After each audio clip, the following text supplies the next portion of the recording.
Fala, senhores, tudo certo com vocês? Sejam muito bem-vindos a mais um vídeo do canal Engenharia da Preparação. Hoje convido vocês para acompanhar o acerto de um AP 1009 forjado turbo e a gente vai fazer um acerto remoto, tá? Esse carro é lá de Anápolis, Goiás, é o carro do Rafael. Então eu vou mostrar para vocês o passo a passo do acerto hoje no dinamômetro. A gente vai mexer com uma polia regulável também. E o acerto desse carro teve algumas coisas em especial que eu quero contar para vocês. Bora pro vídeo.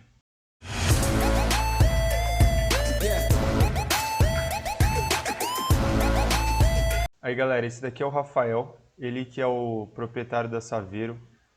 Mas eu vou mostrar um pouco para vocês do carro, ó. O carro é esse aqui, galera. É a Dama de Vermelho, como o Rafael chama. Olha que Saveiro, meus senhores. Que Saveiro. E o carro anda forte, tá? O que a gente está trabalhando aqui hoje é 1,6 kg de pressão. Pistão e biela tem para ir mais, bico tem para ir mais do que isso. Mas por que a gente não foi? Porque o comando ainda é original, o cabeçote ainda é original e não tem O-ring no cabeçote. Então se colocar mais do que 1,6 kg de pressão, tem uma chance grande de cuspir junta do motor, principalmente. E isso eu sei porque eu tenho amigos apezeiros, tá? Já queria mandar um abraço pro Juliano da Ju Racing, que foi um cara que é um amigo meu que tem uma experiência aí com calibração de motores. E além disso, ele teve um AP forte muito tempo, né? Hoje em dia ele vai virar GM0, ele vai pegar um Astra para turbinar. Ó, dá uma olhada no cofre. O carro é impecável, galera, não tem o que falar. E aí eu quero contar para vocês como começou a história desse carro, né? O Rafael me chamou e falou: Gustavo, quero fazer um acerto com você porque eu sei que poderia ser mais tal. Meu carro faz 2,8 por litro na cidade. Aí eu falei, pô, óbvio que poderia ser mais, né? Alguma coisa está errado aí. Não, vamos fazer, Rafael, vamos lá, tal. Aí o Rafael fechou comigo, me mandou o primeiro datalog de como é que tava o carro dele. Galera, o carro andando com sonda 1, na lenta, andando de boa com sonda 1. Aí eu olhei e falei, nossa, não é possível? Pra onde que tá indo esse combustível? Aí a gente começou a conferir, até o sistema de canister a gente olhou bico, olhou tudo que podia ser. E o carro não tinha nada, tá? E o carro antes tinha uns bicos horríveis. Se vocês quiserem saber uma marca para não comprar bico, eu não vou nem falar aqui, mas pergunta pro Rafael, ele teve uns bicos horríveis, que depois de um tempo ele descobriu que gotejavam, que é o que acabava com o carro dele, e ele colocou os Bosch 108. Aqui a gente tem uma descrição do projeto dele, mas ele colocou os bicos Bosch 108, o carro dele já virou outro, tá? Passou de 2,8 por litro para 3,8. E a gente começou a mexer no acerto. Tem muita gente que acha que pistão forjado é indestrutível, que aguenta tudo, né? Mas não é bem assim. Principalmente no caso do motor AP. Eu já falei isso num outro vídeo meu, que é sobre os limites da preparação, né? Até onde que o motor aguenta. É um vídeo muito bom, a galera direto me pergunta. Mas o motor AP, ele aguenta muita pressão de câmara. Pode colocar pressão de turbo, pode colocar ponto, desde que você mantenha a temperatura do motor baixa. Ele é um motor que derrete, mesmo forjado, tá? Ele não lida bem com temperatura. O Civic SI é o oposto. O Civic SI a gente trabalha com sonda seca, pode deixar subir a temperatura, não tem problema, porque é um motor que lida bem com isso. Já o motor AP é o oposto. Então, desde que você alimente, mantenha a temperatura da câmara baixa, isso mesmo com intercooler, mesmo destachado, eu estou falando, tem que ser assim no motor AP. Eu já vi aí muito motor AP mesmo aspirado derreter pistão, acho que vocês já devem ter visto também. Esse motor ele tem uma taxa baixa, uma taxa de 8,5, bicos grandes, e o percurso que o Rafael faz no dia a dia também é um percurso que o carro fica muito na fase fria, então tudo isso dificulta o consumo. E aí a gente começou a fazer uma série de testes, né? Hoje os testes no dinamômetro, eles finalizam o consumo, porque a gente sabendo o ponto de ignição ótimo, o ângulo de fase de injeção ótimo, tudo isso tende a melhorar ainda mais o consumo.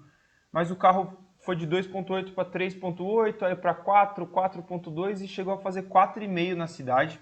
Ainda tem perspectiva para melhorar alguma coisa na minha visão, mas como eu disse para vocês, muita coisa não ajuda, a taxa, o percurso e tudo mais. Bom, agora que o projeto está devidamente apresentado, vocês já têm noção aí de como é que tá, que pé que o acerto tá, que pé que o acerto veio tomando. Eu vou esperar o Rafael chegar lá no dinamômetro, amarrar a dama de vermelho e a gente vai começar esse acerto. Aí galera, o carro já está amarrado no dinamômetro. Dá uma olhada no cofre do carro. Olha isso aqui, galera. Não tem o que falar. Impecável mesmo. Muita gente vai perguntar da turbina. É uma Master Power R4943, tá? Uma 5063. Uma turbina que pega aí nesse motor 1009 nos 4.000 RPMs, por volta disso. Tá? Ela começa a pegar ali em 3.500 e o pico de pressão mesmo é nos 4.000. Cara, bora então pro Dino, vamos começar. Primeiro o mapinha a gente vai passar com esse mapa de rua mesmo para ver o que que vem. Ô galera, só mostrar mais uma coisa aqui para vocês não acharem que o carro é inútil de consumo assim, né, num ponto master. O consumo desse carro é ruim e nunca vai ser bom por conta do motor dele, mas assim, na estrada, um percurso aí de 90% de estrada, a gente conseguiu fazer 7,6 km por litro de etanol. Não é nada incrível, mas é um carro que é utilizável, dá para usar, né, fazendo isso. E na cidade ele gira em torno aí de 4,5, 4,4, tá, com o mapa que tá atual. Talvez depois do Dino melhore um pouco isso. E assim, esse mapa, galera, tá otimizado para consumo. O carro anda com sonda 102, 103 ali, bastante ponto de baixa. O que melhorou o consumo de 3.8 aqui, ó, nesse primeiro, para 4.4 foi ponto de baixa, porque o carro ganhou muito torque e melhorou a resposta dele. Tá? Mas assim, nunca vai ser um carro econômico mesmo, mas 7.6 por litro na estrada já é aceitável. Teve gente que falou para mim que o motor AP ele não vai bem com sonda pobre 102, 103 que eu coloquei, que se deixar 0,95 ele ganha tanto torque com um pouco a mais de combustível que compensa. Realmente é uma coisa que é plausível, pode ser que o carro fique mais econômico com 0,95 do que com 1,02. E a gente vai fazer esse teste ainda não deu tempo de fazer, mas depois do dinamômetro que eu tiver com a fase de injeção certa, com o ponto de ignição certo, aí a gente pode ficar testando esse lambda de melhor consumo. Beleza? Vamos lá pro Dino então, primeira passada, que é o que importa. Chega, já falei até demais. Aí galera, primeira passada, a gente até repetiu, fez 2 vezes a mesma passada.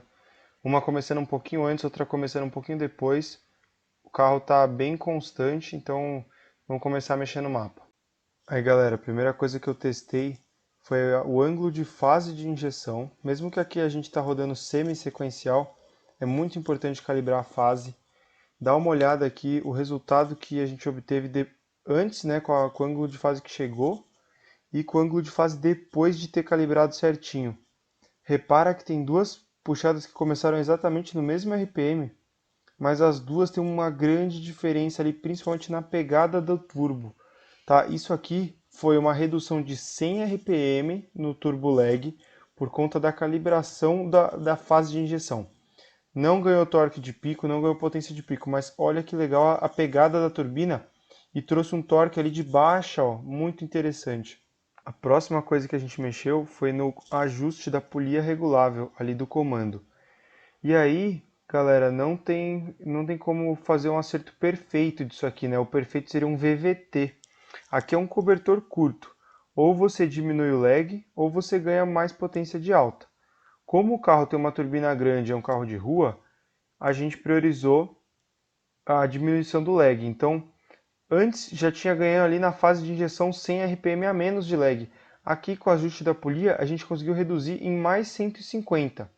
Quando chegou no dinamômetro, o carro estava pegando em 4.000. Agora já está pegando em 4.750 aqui.